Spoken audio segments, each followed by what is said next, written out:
కాంగ్రెస్ ప్రభుత్వం ఏర్పడ్డాక రాష్ట్ర ప్రభుత్వం డాక్టర్ రియాజ్ సేవలను గుర్తించి 3 నెలల కిందట రాష్ట్ర గ్రంథాలయ చైర్మన్ గా నియమించారు.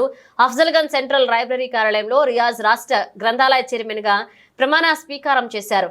రియాజ్ అతని జీవిత కాలంలో ఎన్నో ఒడిదుడుకులు అధిరోహిస్తూ ఉన్నత శిఖరానికి చేరుకున్న సందర్భంగా మీటీవీ ఛానల్ తరపున చీఫ్ కోఆర్డినేటర్ జుబేర్ అహ్మద్ శుభాకాంక్షలు తెలుపుతూ పూలగుచ్చాన్ని అందించారు.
డాక్టర్ మొహమ్మద్ రియాజ్ అనే నేను తెలంగాణ ప్రభుత్వం చేసిన శాసనం మేరకు తెలంగాణ రాష్ట్ర గ్రంథాలయ పరిషత్ అధ్యక్షుడిగా పదవీ బాధ్యతలు స్వీకరిస్తూ నా అధికార బాధ్యతల నిర్వహణలో గ్రంథాలయాలే వేదికగా రాష్ట్ర ప్రజలు, యువత, మహిళల్లో జ్ఞాన వికాసం కోసం కృషి చేస్తానని, నవభావనలు, సృజనాత్మక ఆలోచనతో కూడుకున్న విద్యార్థి లోకం నిర్మాణానికి నా వంతు సహకారం అందిస్తానని, అక్షరాలు, పుస్తకాలే వారధిగా సైద్ధాంతిక బౌద్ధిక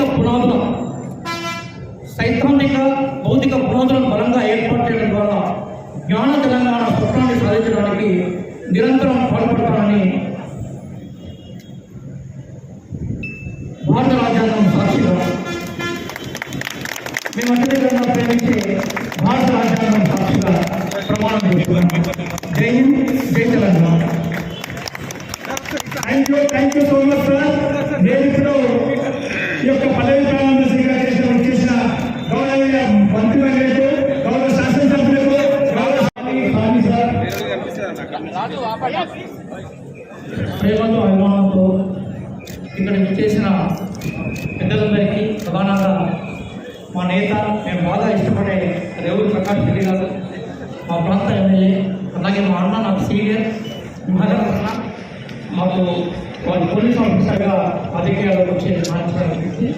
అలాగే ఈరోజు రాష్ట్ర శాసనసభలో అత్యధిక విద్యార్థులు అయిన మా అన్న లక్ష్మీకాంత్ సెంట్రల్ యూనివర్సిటీలో పొలిటికల్ సైన్స్ పీహెచ్డీ ఇవ్వడమైనా, అలాగే ప్రొఫెసర్ ఇంగ్లీష్ ప్రొఫెసర్ అందా జానయ్య గారు, అలాగే నా క్లాస్మేట్ నా ప్రియమిత్రుడు హరికృష్ణ, అలాగే అంతకుముందు ఈ గ్రంథాలయ సంస్థకి 10 సంవత్సరాలు చైర్మన్గా ఉన్న మా పెద్ద సార్ ప్రగతిశీల భవాలున్న మా శ్రీధరణ గారు, మా శ్రీనివాసు, మా శ్రీధరణ, చాలామంది అందరినీ కలుస్తాను, అందరితో మాట్లాడుతుంటే తీసుకుంటాను. ఇక్కడ పెద్ద మీటింగ్ కాదు, నేను ఒక ఓట్ తీసుకున్న తర్వాత మా పెద్దలు గౌరవనీయులైన ఎమ్మెల్యేలు నన్ను తీసుకెళ్ళి నా చైర్లో కూర్చొని పెడతారు. అక్కడ నేను సంతకం చేసుకుంటాను. దాని తర్వాత మంత్రులు చాలామంది వస్తున్నారు ఈరోజు. వారందరూ కూడా ముఖ్యమంత్రి గారి సమీక్షా సమావేశంలో ఉండడం వల్ల 1 గంట తర్వాత నుంచి మంత్రులు రెగ్యులర్గా అందరూ దాదాపుగా మోర్ దాన్ ఒక 6 నుంచి 7 మంత్రులు ఈరోజు వారు దీవించుకోవడానికి నాకు ఉపయోగించారు. వారందరూ వస్తారు. ప్రోగ్రామ్స్ సాయంత్రం దాకా జరుగుతుంది. నేను సాయంత్రం దాకా మీకు అవైలబుల్ ఉంటాను.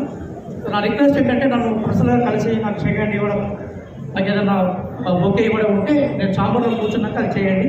ఇక్కడ క్రౌడ్ మొత్తం ఇక్కడ కంట్రోల్ చేయడం సాధ్యంగా.